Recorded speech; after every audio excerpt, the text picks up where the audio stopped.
Welcome to KPRC2 Texans pregame. The Texans taking on the Tampa Bay Bucks from the NFC South. These are two very weak divisions as we're joined by Aaron Wilson, our KPRC2 Texans insider.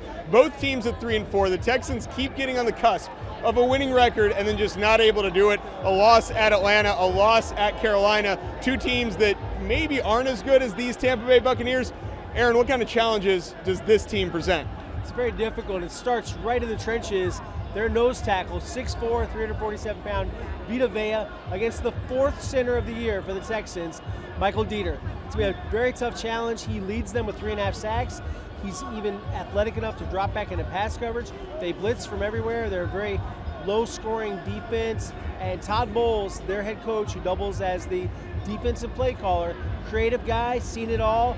And I expect him to have some creative things today for C.J. Stroud in a passing game that is nosediving, 140 yards, season low last week.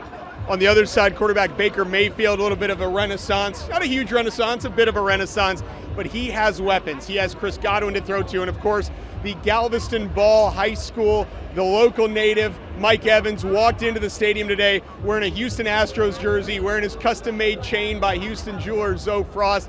Mike Evans, a 6'5" absolute monster. He has never played a season in the NFL without 1,000 yards. Steve Nelson, Shaq Griffin, those are the guys tasked to shut down Evans and Godwin in that pass game. Aaron, can they do it? They can, but they're going to need some help. Safeties, Jalen Petrie, Jimmy Ward need to help over the top.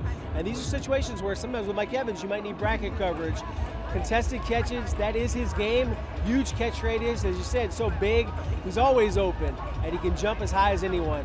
So for Steve Nelson, who's got 3 interceptions, when he's in coverage against him, he's got to time his leap properly, do a better job than he did against the Saints. He's capable of doing it. He's having a good season, but it's going to take everybody, and it's not like they're that dynamic. They've lost 3 in a row. Baker Mayfield, a streaky passer. We don't know if we're going to see good Baker or bad Baker. Lately this season, it's mostly good Baker, or at least above average Baker. My opinion, they got to get the pressure they did last week, 6 sacks, 10 hits. They do that and force a turnover, they win this football game back to 500. Bucks also in the running game, relatively consistent throughout the year. This year they've handed over the keys to Rachaad White. He's had good games, he's had maybe down games. For the Texans, it hasn't been as consistent. Dameon Pierce having a down year. He is also out with the ankle injury. That means Devin Singletary, motor, is going to step up. What are we looking for out of Devin Singletary? Right, with Devin Singletary, just got to keep him honest. You know, if he could get 50, 60 yards, that'd be fine. Got to make them respect play action and make them at least think that you're possibly going to run the football effectively. And he's got to get a little help. And a guy that's been good in very, very limited action, but Mike Boone is usually a first down every time he touches it. So maybe give Mike Boone a little more workload today. Maybe he can get you 30, 40 yards too. You do that and you're in business. The running game actually has had 100 yards the last couple of games, and they're improving slightly. I think without Dameon, it's going to be a different type of running game because Devin has a different style. A little more vision, a little more patience than Dameon, who's a hard-nosed, punishing downhill runner. We'll see if Devin Singletary's style is more effective than Dameon's hard-nosed style. All right, on both of these teams, Texans and Bucks, who is your X factor on the Bucks and the Texans? X factor for me with the Bucks, I look at beyond the Vea factor is Devin White. Devin White is a big play linebacker, good blitzer, and they're going to send him some. He's got a couple of sacks too. Watch out for Devin.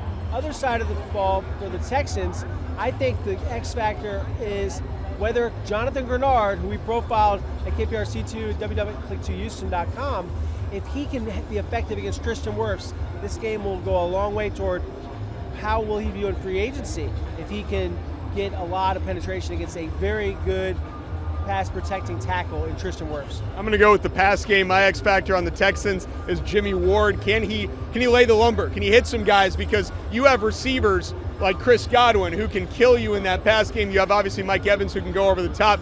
Can you put a little bit of fear into Baker Mayfield in that passing game? On the other side, of course, it is the Galveston Ball native.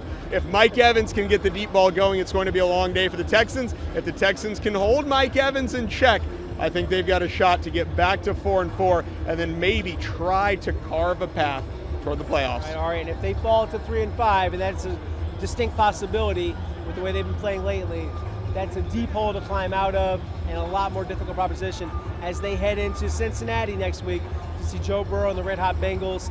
They need this football game. They got to take care of business. I think they do it today. They're at home here at NRG, where they will face the Tampa Bay Buccaneers in just a matter of minutes. Game number 8 on the season. Texans are 3-4. Bucks are 3-4. This has been KPRC2 pregame preview with KPRC2 insider Aaron Wilson. I'm Ari Alexander. Thanks for watching and enjoy the game.